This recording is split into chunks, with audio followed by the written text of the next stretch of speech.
Hi everybody. So I know I missed my video last week and I was kind of out living my life, so yeah, that's why I didn't post one. Um, but I'm back and I actually have a very important topic that I want to talk about today. A very difficult topic for me to bring up personally because it's something that I've been struggling with how to bring up in my video diary, but it's something that I need to do to process, and so I'm gonna try it. I'm just getting my hair out of my face, and it's not happening. Um, so today I want to discuss emotional abuse.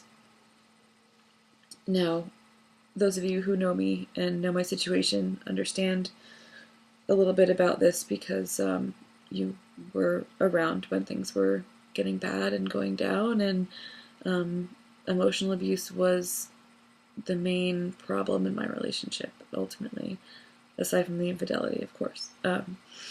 But it started with emotional abuse, and that's something that I was in denial about for a long time. My husband and I were fine, not fine, but we were in a healthy relationship until we got married. And actually, I've been doing a bit of research on this, and it's not uncommon for this to happen after marriage, right after two people get married, because there's this shift that happens, and everyone's like, "Oh, it's just a piece of paper. It doesn't mean anything." There's a psychological shift that happens, and that's why we have something called cold feet. And it should have been a sign when my husband didn't have that. And I mean, I even had cold feet, and I was totally ready to get married. Um, but anyway, so when people don't process those feelings, those fears, they manifest themselves. And emotional abuse is like a cancer to a relationship and to a person's psyche.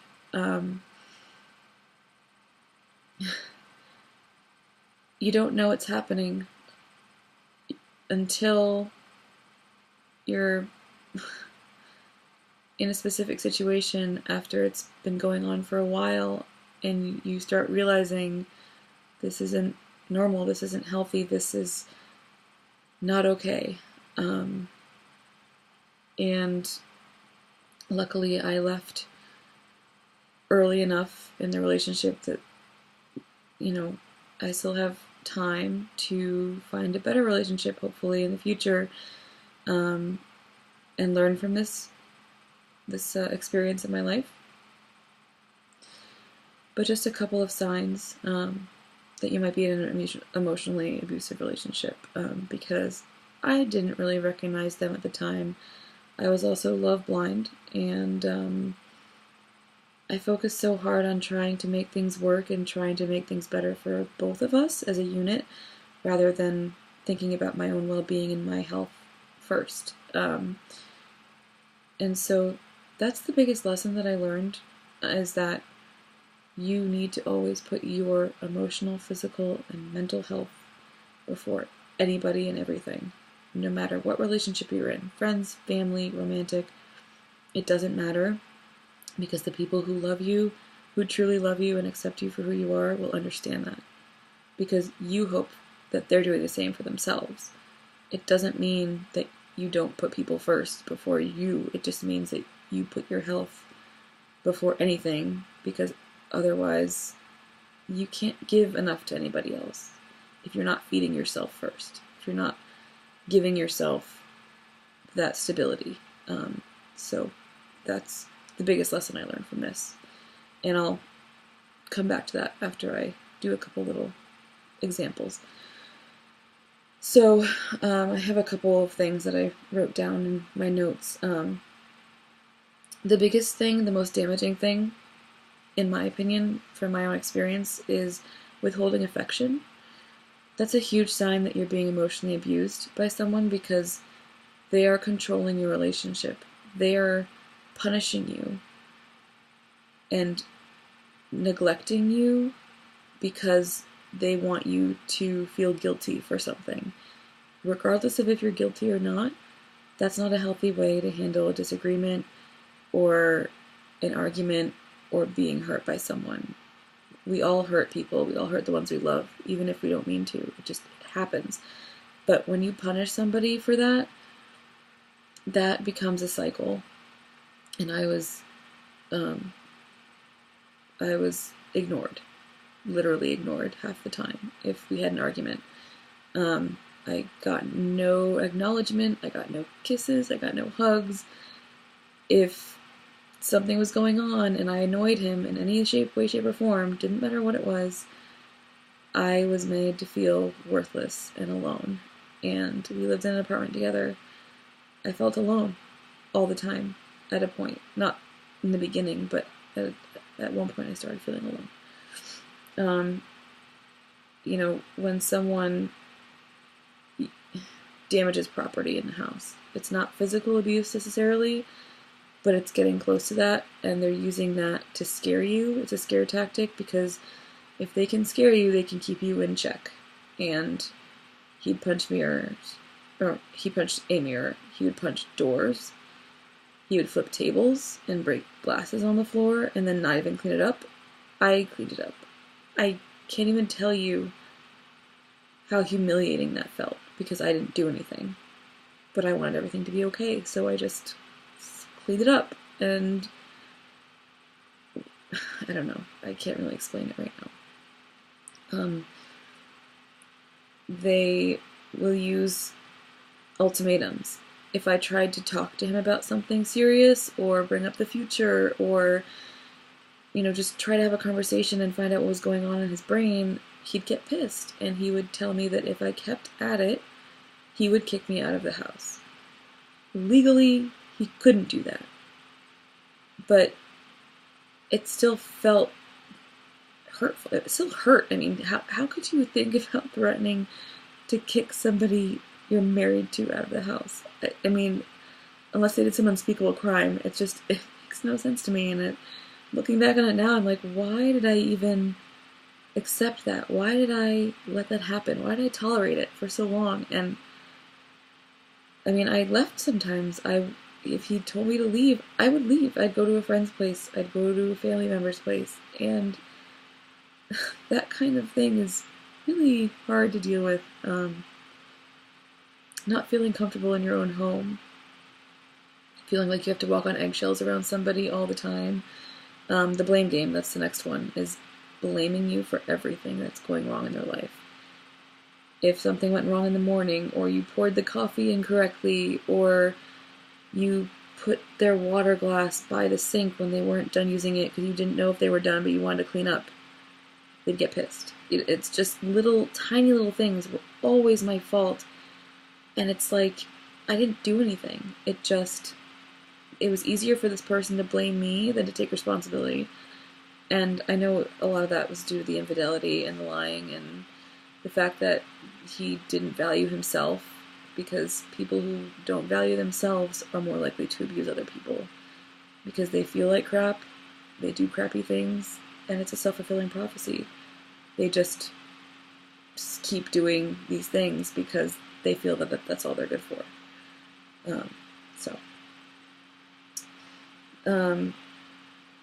Alienation is a huge one. Making you feel alone. Physically, I was alone a lot of the time in the apartment because he made plans with his friends and went out drinking till 4 in the morning, and I'd be up waiting because it was 40 minutes away from home. And when you love someone, you worry about them. One, you're drinking 40 minutes from home, and you're out with people who, they're not responsible for you. They're not part of your life. They're not your family, and they're not going to worry about you the way that your spouse will worry about you, or your family will worry about you, or your close friends. And then he couldn't make plans with me. Like, he'd be too tired the next day because he was out drinking, because his excuse was that work was so rough that he needed a drink after work. And even if I offered to go with him to get a drink, he would prefer to go out with his friends, or he'd stall enough that he'd been like, oh, Or he'd just say, "Oh, well, I already talked to this person, so we're going out." So, anyway. Um, Controlling resources.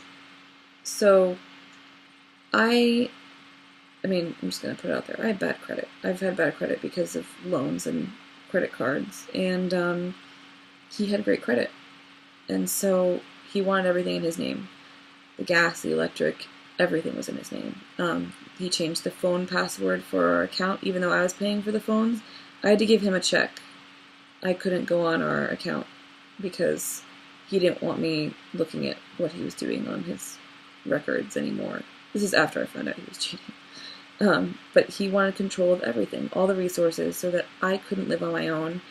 Especially when I was unemployed, I really couldn't move anywhere. I couldn't go anywhere. I felt so dependent on him, but at the same time, I was alone because he wasn't really there. He wasn't present with me. And when he was, it was always resentment. There was always blame. There was always chaos. And it just got to a point where I was stuck. I felt very stuck. And my pride made me stay because I didn't want people to know what was going on. I didn't want to feel judged by people. I didn't want them to think I was so stupid that I would stay with someone like this. And I can't really explain that. I can explain that in more detail later, but my point is it was difficult to feel trapped. And feel like, well, I have to rely on this man.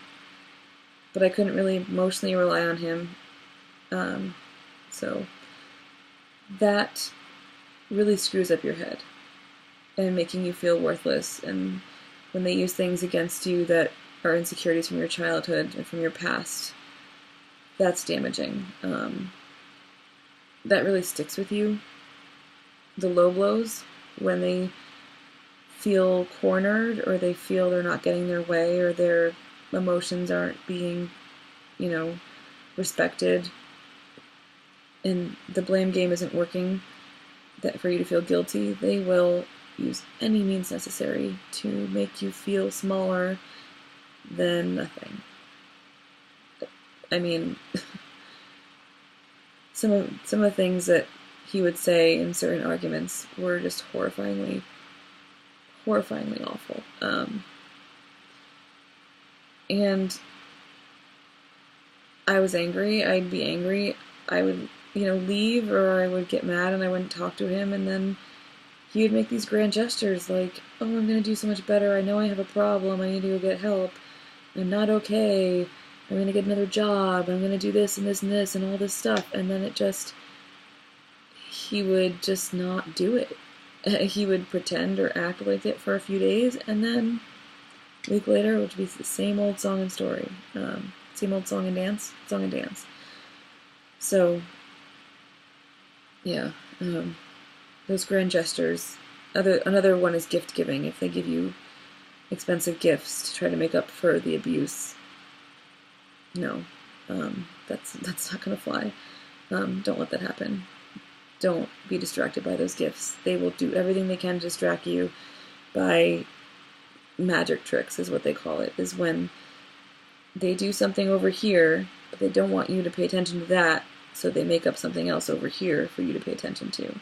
So he would blame me for cheating when he was the one cheating, and I wasn't, and start accusing me and having his friends spy on me, and his friends would see me out with my friends and he would just assume I was sleeping with a guy friend of mine. It's just, but at the same time, he was cheating on me that whole time and I didn't even know. But then you're like, why do you think I'm cheating? It's like, what am I doing? You feel like it's your fault that he feels this way, and that it's not your fault. That's the funniest part, is it's not your fault at all. And I don't know why I let him do that. I mean, I always said, no, I'm not cheating, but they don't believe anything you say, or they use it as a distraction so that you don't, go after them for something else. So, lots of different tactics. I already went over property damage,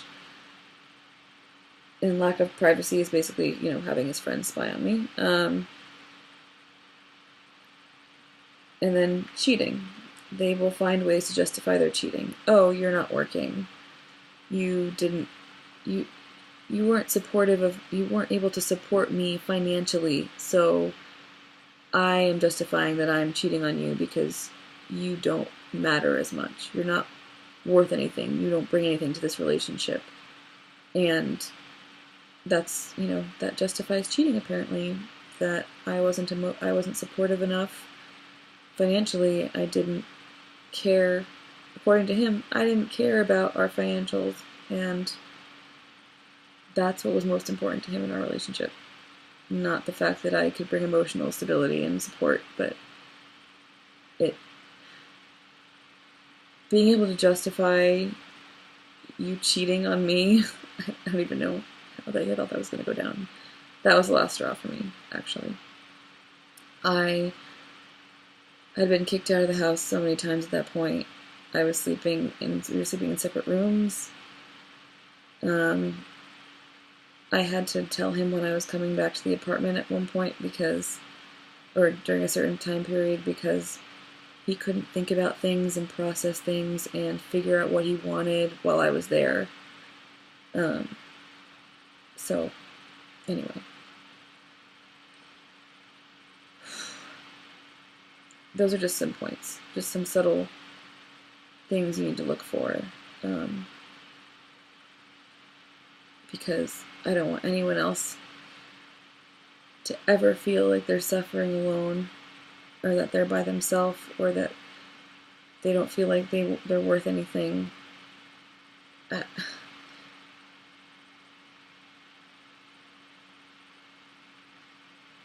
It's really difficult to go through life that way. It's difficult when you can't trust anybody, and you can't trust yourself, and you can't fully open up to people because you just don't know what to expect. It's hard when you don't know how to love yourself, because it makes you feel like you could never love anybody else again. Because if you can't love yourself, how can you fully love somebody else? And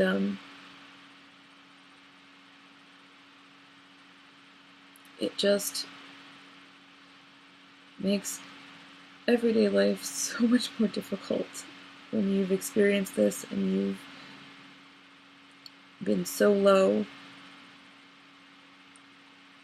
and trampled on and alienated and made to feel stupid, that you don't matter, that your opinions and your emotions don't matter. Gaslighting is probably the most damaging of all these signs. When someone you love calls you crazy and makes you doubt yourself and second guess what you clearly believe and what you've seen with your own two eyes, that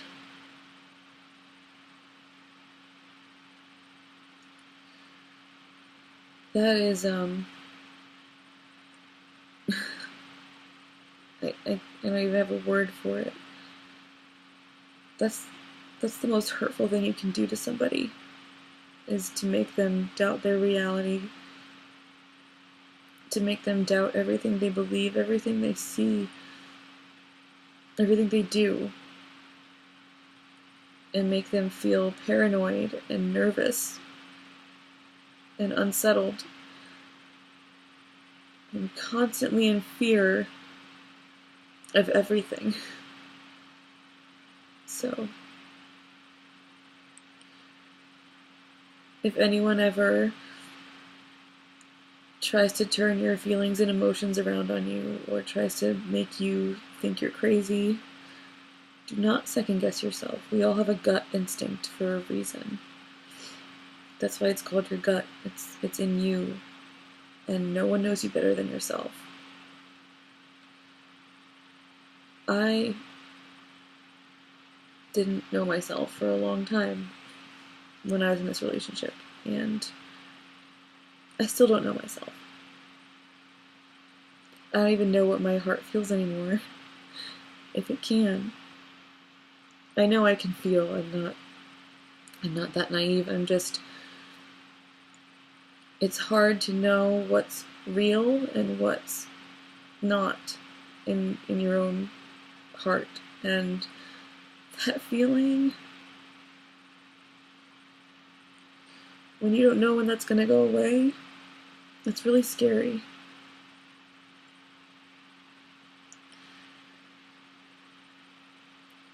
And my biggest mistake was stopping loving myself and stopping putting myself first and thinking about what was better for me. So never do that. Do not stop loving yourself if you can.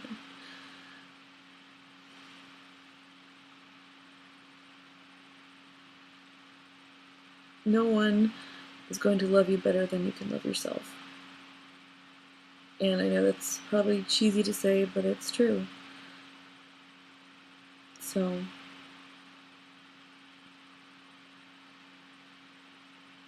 thank you for listening. This is still really difficult for me to do, but it needed to happen. And if you have watched all the way to the end, then I commend you for dealing with me. But for anybody who knows me and who's a personal friend, this is what my life is right now. And for those of you who've accepted me in this state, this weird version of myself that I don't recognize, I just want to thank you.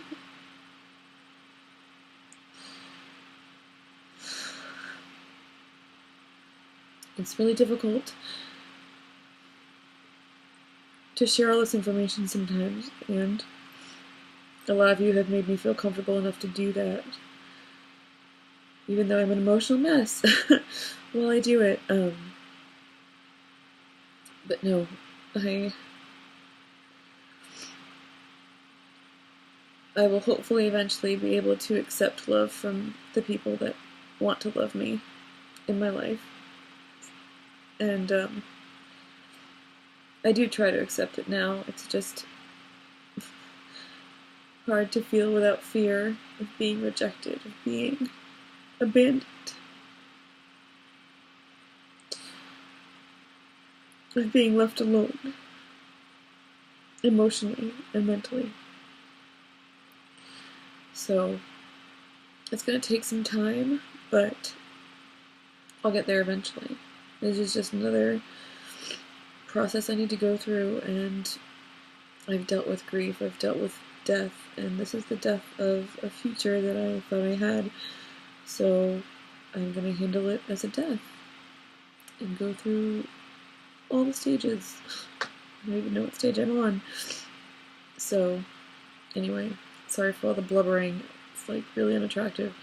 And I'm sorry this video was even longer than the last one, but hopefully you learned something from this one. And if you need to reach out to me, I'm here for anybody who needs to talk about it, because it's a tough world out there, and I don't want anyone else to be alone or feel alone like I did. So, love to you all, and have a good night.